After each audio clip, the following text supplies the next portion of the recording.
So I'm always flipping things around. That's the kind of mistakes I make. Like sometimes I'll come on air and say it's 2012. I go, oh, I mean, it's 14. Sometimes I'm writing checks and I'll write like 2011. I'm like, no, it's not. I just do weird stuff. That's why I'm always fact-checking myself, because I'll do some absurd things. When I come down here and I say the bond market's in trouble, the bond market's imploding, it is in Europe. That makes everybody then seesaw and run into the dollar over here and into U.S. Treasuries. I see that as a bad sign because it makes the yield go down.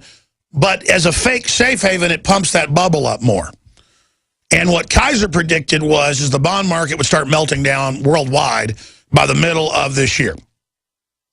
Not even specifically that our bond market would go belly up. He just said it would be, in his words, in trouble, and you start seeing them implode. So finishing up, Max Keiser, talk to me like I'm 5. Because I look at this and read the financial papers forever, and I don't even know how to articulate it because it's such flim-flam. Naked shorting of gold, paper manipulation, what you said the Saudis were doing to gold. Finish up with what the Saudis are doing with gold and oil right now to go after Russia and U.S. shale producers. They're financing all the leftist groups against fracking. And I'm not saying fracking doesn't cause problems, folks, but the Saudis are funding it to try to shut off our industry, just like George Soros didn't want us to have the Keystone Pipeline so he could ship it by train to the west coast of Canada, then to China. They make their empires out of manipulating markets, not out of being in the market. So explain to me, like I'm 5 years old, what's happening with the bond market and why you're concerned about it, and then finish up with any other little sniblets or tidbits. Yeah, the bond market and the interest rates, and let's look at that post-2008. We know that in 2008 there was a global financial crisis. And what was decided to do was to try to make the cost of money cheaper. You know, money has a cost. It's called the interest rate. That's the price of money. So governments say, you know what? In order to get this economy moving again, we need to lower the cost of money to get this money circulating. So they engage in quantitative easing, which means that the government's buying back all of the bonds and as much as they can get their hands on to drive up the price, the nominal price of that bond higher. Because what that means is that the yield goes lower. And so that lowers the cost of money. It makes the cost of money cheaper. And the theory is that when you make the price of money cheaper, you will get an economic recovery. You will get GDP growth. But what happened since 2008 is that the banks that were the beneficiaries of all of this activity, they did not lend it out. They just kept it for themselves. And so there was no real GDP growth. And here we are in 2014, and we see that the IMF just said the world is not growing at all. I mean, it's shrinking. There's deflation. There's no growth. There's GDP contraction because all of that attempt to make money cheaper by lowering rates, by buying bonds, has failed. So now we're at a point where they're talking in Washington about bringing in another program, another quantitative easing program, QE4, to try to once again drive the price of money, interest rates, even lower. But am I incorrect, from just my layman perspective, to see the announcement of the end of QE Unlimited for now, that would end up long-term driving down bond market, even as you see Europe imploding, short-term driving up bond market, which lowers yield? I see that as a net bad economic sign and as a bad investment and as bad news. Is that incorrect? What you just said is absolutely correct. When it was the news that they were going to end quantitative easing, in fact, would have the effect of driving the bond prices down, because that means they're not buying them anymore. And so conversely, what does that mean? Interest rates go up. And higher interest rates mean higher mortgage rates, higher credit card rates, higher refinancing rates, and that's a negative on the economy. But the insiders don't care because they're going to continue to give themselves free money at 0%. We just don't get that. Goldman Sachs just came out with their quarterly earnings, and they made a huge amount of money doing what? They suddenly made a huge amount of money in their bond business.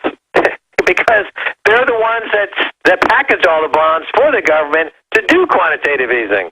So they're the ones on TV. All right, well, you predicted bond markets would start breaking up this year, and I think your prediction's right. This looks like volatility, breaking up, major problems. Is that right? Yeah, it is. I mean, in Europe, it's breaking down, and we're seeing now France, as I mentioned earlier, it has always been, there's been a duopoly with Germany and France. They've always been the core, the two strongest Central European economies. Now France is going the way of Greece, irrefutably. So that means that the euro, remember 2 or 3 years ago, people were saying the euro was going to break apart and never did. Well, now that talk is back on the table, because if France goes into the toilet, that means Germany is being asked to finance the entire $17 trillion. That's right, and they're signaling that they're getting ready to vote for very revolutionary governments and are going to throw Merkel and all of them out. The Germans have been saddled with this. I don't think they're going to put up with it, Max. No, Germany could just as easily be the one to declare that they're leaving the Eurozone and they're bringing back the Deutsche Mark. That could happen. The only reason they haven't done it is because they benefit by having a screwed-up euro, because it helps their export market, because it keeps the euro cheap. If they were a separate economy, then the price of the Deutsche Mark would be a lot higher than it is now. Just like Switzerland. They'd have the same problem as the Swiss.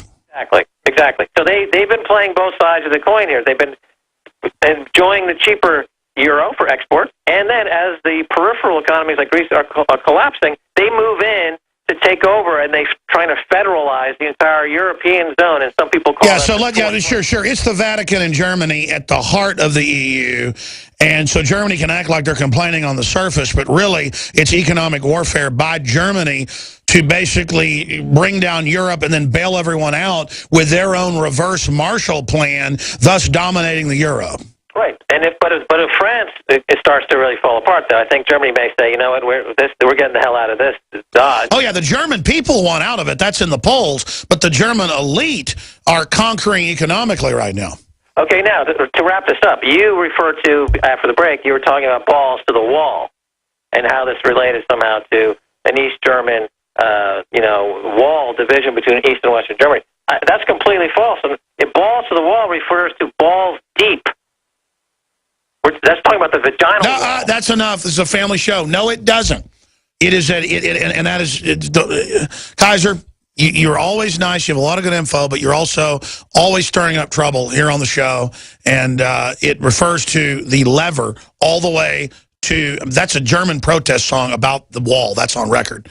And it's also about going all the way to the wall, pedal the metal. That is from the 1930s, a aviator thing. Now, somebody else may turn into something nasty. That's not our fault around here. Family show, Max. MaxKeiser.com. You're going to be on next week to follow this with us. Say hi to Stacy and everybody for us, okay? Oh, hell yeah. Bye now. All right, there he goes. Always being a bad stockbroker.